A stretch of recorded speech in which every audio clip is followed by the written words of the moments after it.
ಭಾಗವಹಿಸೋದಕ್ಕೆ ಬಂದಿದ್ದೇನೆ.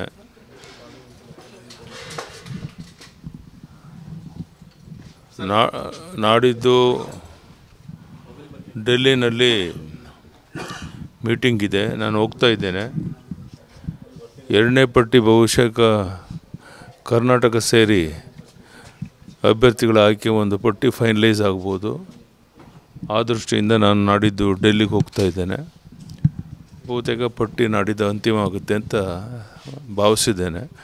ರಾಷ್ಟ್ರೀಯ ನಾಯಕರೆಲ್ಲ ಒಟ್ಟಾಗಿ ಸೇರಿ ಒಂದು ಅಂತಿಮ ತೀರ್ಮಾನವನ್ನು ತಗೊಳ್ತಾರೆ.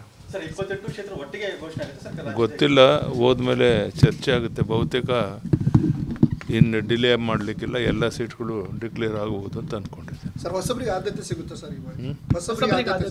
ಹೊಸಬರಿಗೆ ಆದ್ಯತೆ ಸಿಗುತ್ತಾ ಅಂತೇಳಿ ಸರ್? ಗೊತ್ತಿಲ್ಲಪ್ಪ, ಡೆಲ್ಲಿಯವರ ನಾಯಕರ ಮನಸ್ಸಲ್ಲಿ ಏನಿದೆ ಅಂತ ಗೊತ್ತಿಲ್ಲ. ಅಂತಿಮ ತೀರ್ಮಾನ ಡೆಲ್ಲಿಯವರು ತಗೊಂತಾರೆ. ಗೊತ್ತಿಲ್ಲಪ್ಪ, ಅದನ್ನು ಇನ್ನೂ ಫೈನಲೈಸ್ ಆಗಿಲ್ಲ. ಹೊಂದಾಣಿಕೆ ಆಗೋದು ನಿಶ್ಚಿತ. ಎಷ್ಟು ಸೀಟು JDSಗೆ ಬಿಟ್ಕೊಡ್ತಾರೆ ಅನ್ನೋದು ಸಹ ನಾಡಿದ್ದು ಡೆಲ್ಲಿಗೆ ಹೋದ್ಮೇಲೆ ವಿಷಯ ಗೊತ್ತಾಗುವಂಥ. ಗೊತ್ತಿಲ್ಲಪ್ಪ, ನನಗೇನು ಸ್ಪಷ್ಟವಾದ ಯಾವುದೇ ಮಾಹಿತಿ ಇಲ್ಲ. ಡೆಲ್ಲಿಗೆ ಹೋದ್ಮೇಲೆ ಎಲ್ಲ ವಿಷಯ ಗೊತ್ತಾಗುತ್ತೆ.